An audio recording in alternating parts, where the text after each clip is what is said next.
Je suis né au Cameroun en 58, 2 ans avant les indépendances, si c'est indépendance en tout cas.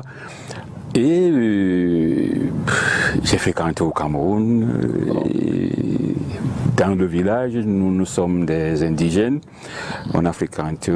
Oui, donc dans un environnement d'indigènes, c'est-à-dire on va à l'école nu-pied avec un sac en plastique et on met quelques cahiers et une ardoise, un peu de craie, de crayon. Voilà comment on a fréquenté.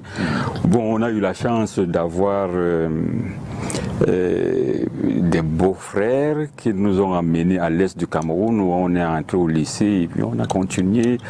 Voilà. Bon, ce que j'ai fait comme expertise, c'était l'informatique, analyse des systèmes d'information. Plus...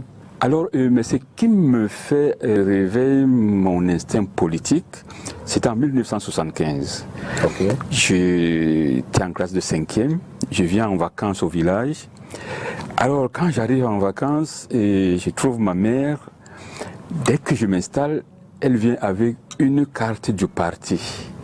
Alors, elle me tend la carte, elle me dit, on a fait la sensibilisation ici et on nous a dit que si vous avez des enfants au collège, il faut qu'ils rentrent dans le parti. Celui qui ne le fera pas ne sera rien dans ce pays.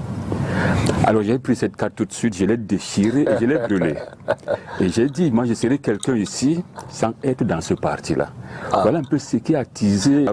Mais moi j'ai pris sur moi de le faire.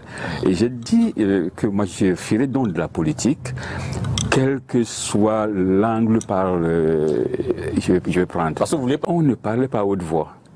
Quand on veut citer ces noms-là, c'était toujours en cachette. Okay. Et ça m'a dit, quand on cache quelque chose, ça veut dire qu'il y a quelque chose dedans. Voilà un peu comment on a évolué. En classe de première, il y a un ouvrage que j'ai lu, Les Mains Sales.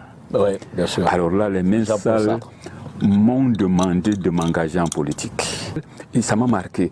Et je souhaiterais que tout le monde soit au même niveau. Je me suis dit, quand un bourgeois laisse sa richesse, parce qu'on lui demandait même de manger, il fallait qu'on le flatte.